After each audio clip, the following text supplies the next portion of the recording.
Welcome to Pause and Reflect, where every tale has a story and every episode brings you closer to understanding the pets that we love. I'm your host, Penny DiLoreto, and today I'm joined by someone very special, Charles DiLoreto. Charles is certified in pet nutrition, the author of the Ultimate Pet Handbook, Tailored Nutrition for Every Pet, and the co-owner of Hot Diggity Dog Resort. And for full transparency, he's also my husband. Please share with our listeners what inspired you to write the Ultimate Pet Handbook and focused on tailored nutrition. I'm always happy to talk about pets, and even better when it's with you.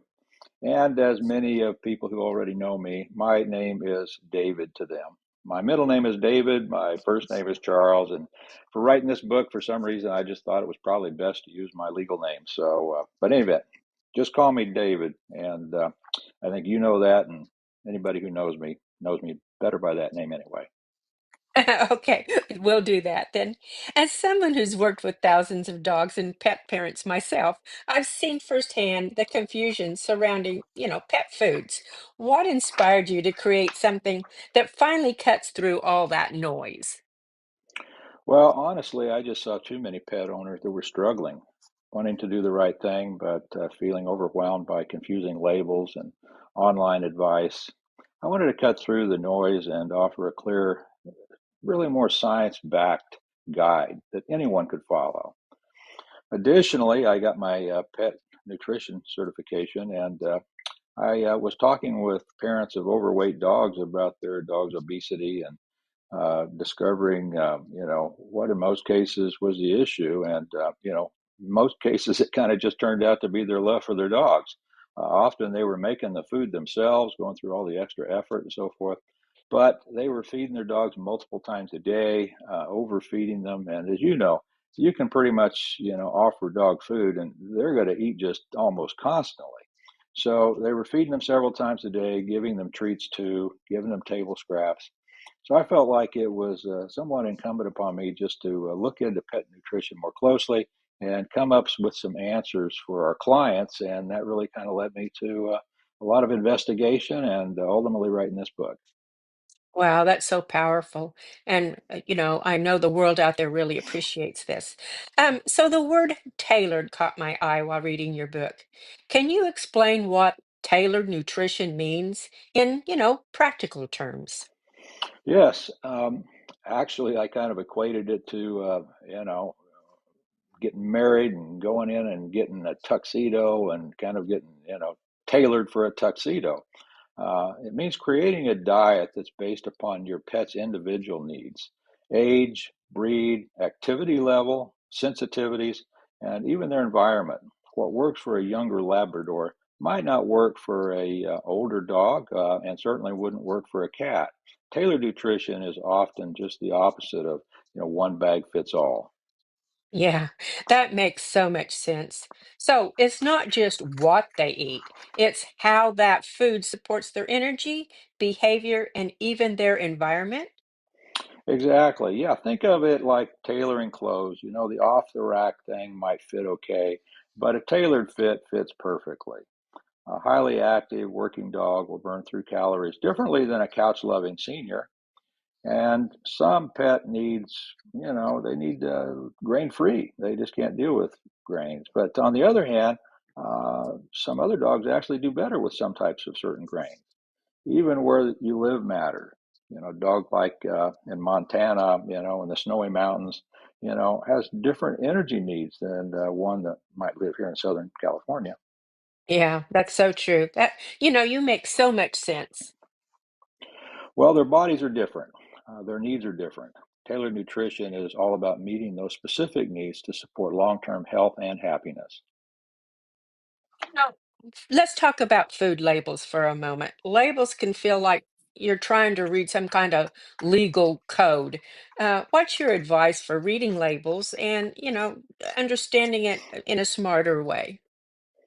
Well, first, when you look at the label, look for named meats like chicken or beef or whatever, pork, bison, but don't you don't want to see meat byproducts. Avoid corn; that's a filler. wheat, soy, artificial dyes. And remember, ingredients are listed by body weight before they are cooked. Chicken as an example, before it's dehydrated and it weighs differently than it does once the product is done. So it might be listed at the top, but consider the fact that after it's dehydrated and put into a kibble or a powder form or what have you, that water cooks off and it drops way down the list in terms of weight. Gosh, I never even thought about that. So let's zero in a little bit on those good intentions. What are some common nutritional mistakes that even loving, well-meaning pet parents tend to make? Well, I already touched on a big one, overfeeding. Whether it's out of love or any other reason, it's just not a healthy thing for your pet. That's a big one, and it includes treats and table scraps, just overfeeding in general. Another is thinking that a single commercial food has everything your pet needs for life. Many people underestimate hydration, which is just as essential as food. Your pet needs constant hydration, and water should always be available. I've never really linked nutrition and hydration together. That's such an interesting concept. Well, water supports digestion, cushions the joints, and flushes toxins. A dry kibble diet without extra moisture can leave pets chronically dehydrated. Adding some bone broth, even adding some wet food, or even water to meals can make a big difference. Yeah. So true. So the immune system is often an afterthought in everyday feeding. How exactly does, food support or even maybe sabotage your pet's health? Well, the immune system runs on nutrients. Antioxidants, like those in, say, blueberries, help cells defend against any damage. Protein actually fuels the white blood cells, and poor nutrition lowers defenses, opening the door to disease. In fact, blueberries, pumpkins, and sardines are what I call superfoods. They should be in every pet's diet. Yeah, and what are some other healthy foods or that you can incorporate in your pet's diet? Well, other healthy foods are like bone broth, coconut oil, chicken, turkey, beef, carrots, sweet potatoes, apples. Apples without the seeds. The seeds are toxic, so you want to get those seeds out of the apples, but the apple is good. On the meats, I do not support luncheon meats. I'm talking about pure chicken, beef, turkey, etc. when I talk about meats. Luncheon meats have too much sodium, and often they're filled with other types of fillers. Oh, okay, that's good to know. So you've listed some amazing whole foods in your book. If someone wanted to get started, simply, what are your top go-to healing foods to add to your pet's diet? Well, some easy ones are maybe some you might have around the house. I do, but I'm talking about pumpkin. Pumpkin's good for digestion. Sardines, they have the omega 3s. Blueberries for antioxidants. Coconut oil, add some of that to the food. It's great for their coat and gives their skin the moisture it needs. These are simple, powerful, and affordable. Yeah, so true. Okay, so let's chat for a moment about supplements. Our pets need supplements like as humans do? Well, yes and no. They don't always need them, but I think they're very helpful. Fish oil supports the joints and the skin. Probiotics help in digestion. Medicinal mushrooms that boost the immunity systems. Quality matters more than quantity. Yeah. Okay, so, I've noticed it in our own pets. As they age, their appetites shift, their joints get stiff, and, I'm assuming their digestion probably slows down. How should nutrition change with, our pets' life cycles? Well, I think just, kind of an obvious one. Puppies and kittens, for instance, they need more calories and protein for their growth. Adult dogs or pets, cats, guinea pigs, rabbits, so when we're talking about pets here, we don't need to limit it to dogs and cats, but adults need maintenance type diets. The senior citizens, They may need more support for their joints, so they need fewer calories, things that are easier to digest, especially in the proteins. And, so their life stages do matter. Mm. Okay. Let's talk a little bit about the popular thing nowadays are raw and homemade diets. They're super trendy right now, but I they also come with a lot of strong opinions, and possibly even a few risks. What should pet parents know before diving into these types of diets? Well, they can be amazing. On the other hand, they can be a little bit dangerous. The key is balance. Many online recipes miss the vital nutrients that are required or needed. Raw diets need careful handling to avoid bacteria. Mostly, I'm talking about the human here. The dog's digestive system, as an example, can handle that better than, we can get E. coli on our hands, and that can make us sick. It's best to work with a vet or a pet nutritionist if you have questions about a raw diet. Oh, that's such great advice. Okay, let's zoom out a little bit. You and I both know that dogs and cats aren't just small humans. They have very different biological needs. What are the biggest nutritional differences, let's say, between a dog and a cat? Well, that's a great question. We have dogs and cats. Some families got a dog and a cat. But the biggest difference is that cats are obligate carnivores, and what that actually means is that they must underline that they must eat meat to survive.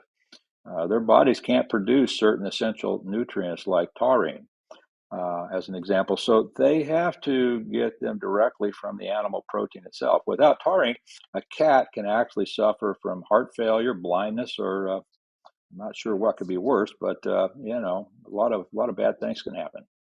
Gosh, that's such an important point to make. It sounds like feeding a cat like a dog or vice versa isn't just unwise. It could actually be dangerous. Yeah, well, dogs are what we call facultative carnivores. They thrive on meat, but their systems can also handle some plant-based foods like fruits and vegetables. So both proteins need, or excuse me, both species need proteins, cats, on the other hand, need a much higher percentage, and it must come from meat. Cats need more fat and fewer carbs. Feeding a cat like a dog or vice versa can be dangerous over time. Okay, so you're saying no sharing the food bowl. Exactly. And definitely no feeding your cat food to the dog or your dog food to the cat. Certainly not long term. It's missing nutrients cats can't just live without. Tailoring the diet to the species is the first layer of tailored nutrition. Okay. Now, let's just flip the script a bit. As much as we focused on feeding for health, there's also a critical list of foods we absolutely should never feed our pets. Let's talk about the big dangers pet parents might not realize. Yeah, I agree. This is such an important topic. A lot of well-meaning pet parents give their dogs or cats or other, pets treats from the table, not realizing that some of these foods can be toxic, even deadly. Mm. Well, come on now. Can you name a few that might surprise people? What are some of the most dangerous foods to feed our pets? Well, grapes and raisins, that's a big one. They can cause sudden, and I mean sudden, kidney failure in dogs. Chocolate, it contains a compound called methazalazine, and it leads to seizures, abnormal heart rhythm, even death. Wow. And I've heard you talk about Xylenol. I understand that it shows up in a lot of places, more than people realize. Can you touch on that a little bit? Sure, it's something that humans, eat all the time. It's actually a sugar substitute. You find it in gum, candy, believe it or not, even peanut butter and some baked goods.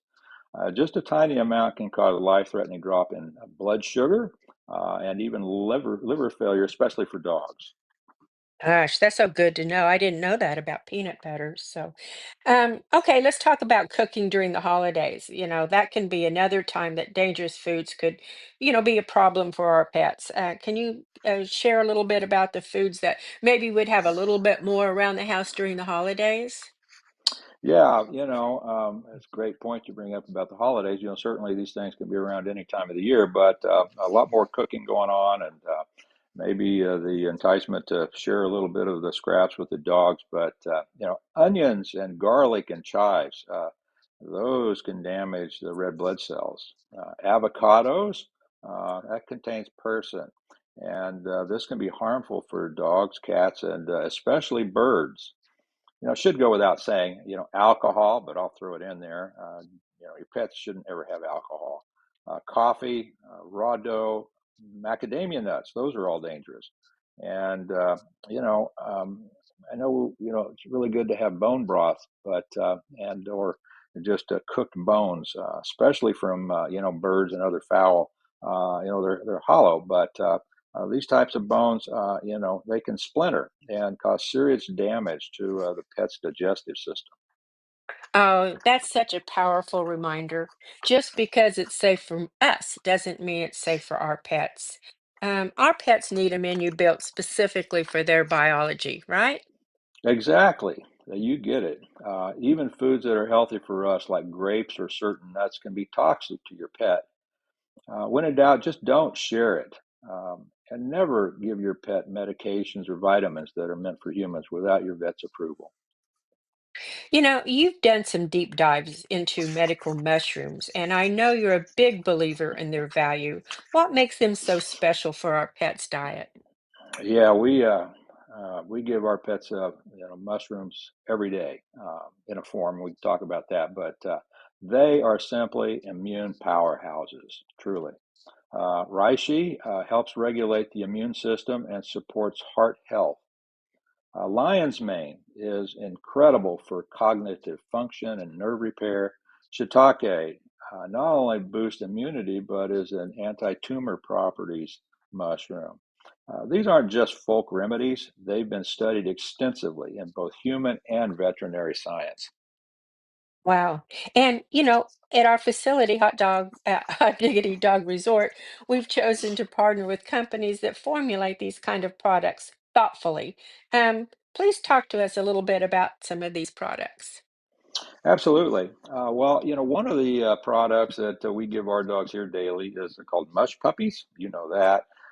But we certainly don't make our own products, but we went through a bunch of research to try to find out, what we could sell and back, with our name and reputation on our website. So we offer mush puppies. That's a baked treat. It includes the Coriolis versicolor mushroom. It's a special strain of turkey tail. In fact, this particular strain goes back, I think it's like over 100 years. It's kind of like making sourdough bread, where you start out with a starter, and you can keep doing it. In any event, it is something that really supports the immune balance, the immune system, and cellular healing. Not only for pets, but for humans too. But in any event, it contains glucosamine and chondroitin for joint support. Yeah, that's so true. And what other products do you recommend? Well, we've got tablets, for humans that have this. We've got mush puppies for horses. We've got a special sauce, we call it, for cats and dogs.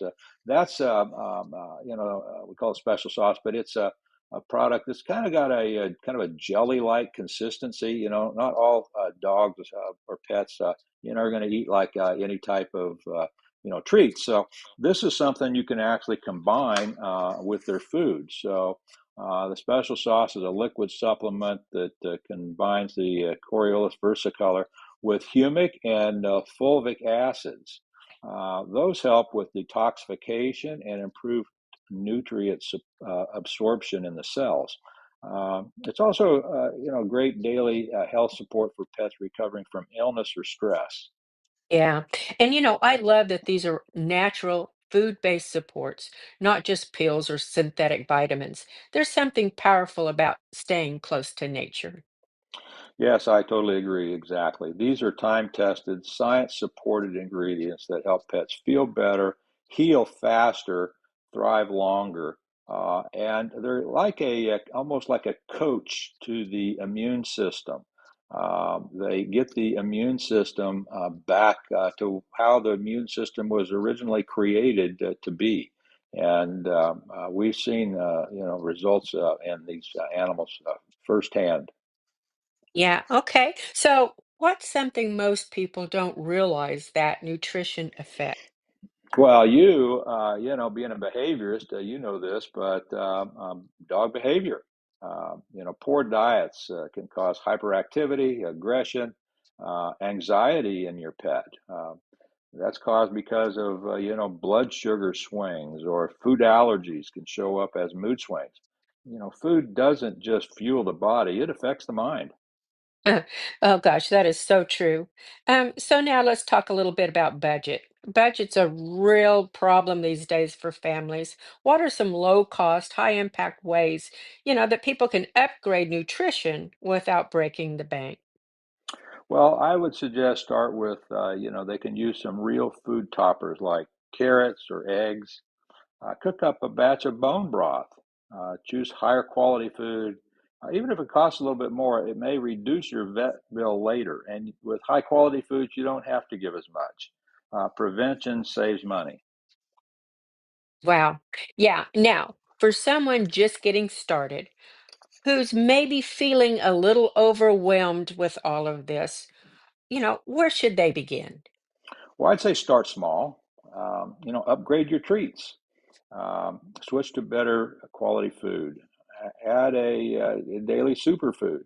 Keep a food journal and see what changes are made. When you feed this day, maybe do it for 3 or 4 days. What do you see? If you didn't see what you were looking for, try something a little bit different and monitor that. That way, you're kind of having a track record, and you'll know that you're making some tangible changes.